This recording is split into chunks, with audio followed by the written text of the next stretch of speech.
નમસ્કાર વિદ્યાર્થી મિત્રો, એમટીસી એકા ચેનલમાં આપનું સ્વાગત છે। ધોરણ 5 પ્રશ્ન નંબર 3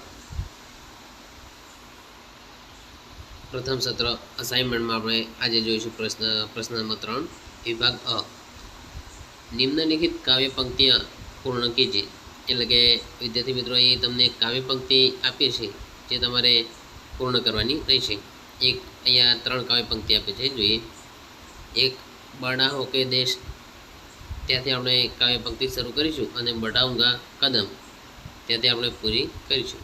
તો વિદ્યાર્થી મિત્રો અહીં કાવ્ય પંક્તિ આપેલી છે જે તમે જોઈ શકો છો।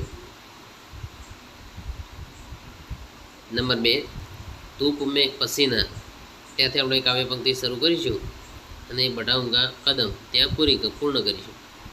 તો વિદ્યાર્થી મિત્રો અહીં બીજી કાવ્ય પંક્તિ અહીં આપેલ છે જે તમે જોઈ શકો છો। નંબર 3 શાંતિ કી નગરી ત્યાંથી આપણે કાવ્ય પંક્તિ શરૂ કરીશું અને બઢાઉંગા કદમ તે આપણે પૂર્ણ કરીશું। તો વિદ્યાર્થી મિત્રો અહીં ત્રીજી કાવ્ય પંક્તિ આપેલી છે જે તમે જોઈ શકો છો।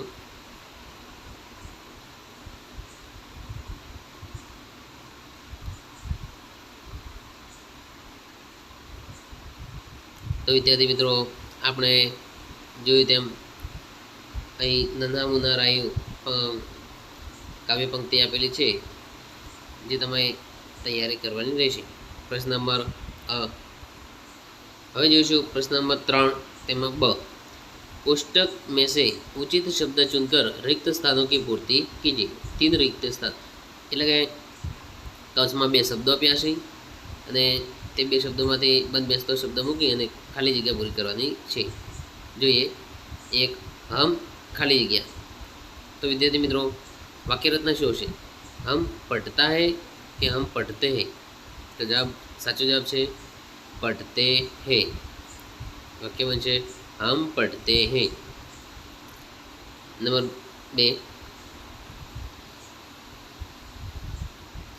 लड़के खेल खाली जगह तो तेमा साचो जवाब आवशे रहे हैं। वाक्य रचना बनશે लड़के खेल रहे हैं। नंबर 3 खाली जगह किताबों में आपकी किताब कौन सी है? इस किताबों में से के इन किताबों में? तो साचो जवाब आवशे इन किताबों में आपकी किताब कौन सी है? नंबर 4 ये खाली जगह राजा है बीजा वाक्यों पण राजा है। तो मित्रों अहीं जे बीजा नंबर है राजा है अनुस्वारवाळो ते आपणे खाली जग्यामां मूकीशुं। नंबर 5 खाली जग्या किताबों में रामायण नहीं है तेनो साचो जवाब है इन किताबों में रामायण नहीं। नंबर 6 खाली जगह लड़के ने लड्डू दिया जवाब आवशे उस लड़के ने लड्डू दिया।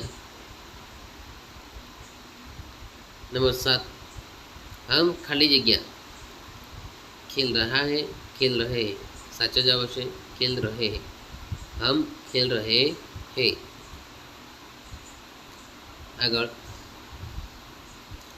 नंबर 8 रोटी को देखकर बिल्ली के मुंह खालिया पानिया गया जवाब आवशे मैं मने मात्र मैं अने अनुस्वार। नंबर 9 दोनों बिल्लियों खाली जगह झगड़ा हो गया तेमां पण जवाब आवशे मैं मने मात्र अने अनुस्वार मैं। विद्यार्थी मित्रों हवे आपणे जोईशुं प्रश्न नंबर 3 तेनो क विभाग। तेमां नीचे दिए गए संकेतों और उसके अर्थघटन का जोड़ मिलाइए। कि जे संकेतों आप्या छे अने तेनी सामे तेनो अर्थघटन એટલે કે તેનો अर्थ आप्यो छे ते जोड़का जोड़वाना छे। तो 1 नंबरमां मित्रों जे चित्र आप्युं छे तेनो मतलब थशे આપણે અહીંયા જોઈ શકીશું કે જે 6 नंबरનું चित्र છે आगे बम है જે અહીંયા 1 नंबरનું चित्र છે ત્યાં आगे बम है एवो मतलब थशे। આગળ 2 नंबरનું चित्र जे आप्युं छे तो तेनो मतलब एवो थशे कि पार्किंग मना है यहाँ पार्किंग करना मना है। 3 नंबरનું चित्र आप्युं छे તેનો મતલબ એવો થશે, જે 5 નંબરનું છે તે જોડકું તેનું આવશે પાર્કિંગ યહાં કરે, પાર્કિંગ યહાં કરે. 4 નંબરનું જે ચિત્ર છે એનો મતલબ જે 2 નંબરમાં જોડકું આપ્યું છે તે થશે બાએ ચલે. 5 નંબરનું જે ચિત્ર છે તેનો મતલબ એવો થશે કે જે 7 નંબરમાં આવ્યો છે દાએ ચલે. 6 નંબરનું જે ચિત્ર છે એનો મતલબ છે 3 નંબર સાથે જોડકો છે યુટર્ન. અને 7 નંબરનું જે ચિત્ર છે એનો મતલબ જે 4 નંબરમાં આપ્યો છે ઝીબ્રા ક્રોસિંગ. તો વિદ્યાર્થી મિત્રો આ રીતે તમારે સાચો અર્થઘટન કરવાનું છે. प्रश्न 3 ड, नीचे दिए गए शब्दों को शब्दकोश के क्रम में लिखिए. અહીંયા 1 નંબર આપ્યું છે જગત, જંગલ, જવ, જ્ઞાન. તો તેનો સાચો શબ્દકોશ આ પ્રમાણે થશે જંગલ, જગત, જવ, જ્ઞાન. નંબર 2 કુદાલ, કિલ્હારી, કપૂર, કંગાલ. તો તેનો સાચો શબ્દકોશ અહીંયા આપેલો છે કંગાલ, કપૂર, કિલ્હારી, કુદાલ. અહીં મિત્રો અનુસ્વરવાળા આપણે પહેલું લખીશું એટલે કંગાલ, પછી 12 અક્ષરી પ્રમાણે ક એટલે કે કપૂર, પછી આવશે કી એટલે કિલ્હારી, પછી આવશે કુ એટલે કુદાલ. નંબર 3 પતંગ, પીલા, ક્ષીર, જ્ઞાન. તો તેનો સાચો જવાબ છે ક્ષીર. મિત્રો અહીંયા ક્ષ પ્રથમ કેમ આવ્યો? કારણ કે ક વત્તા ષટકોણનો શ બંને શબ્દ જોડો એટલે ક્ષ બને.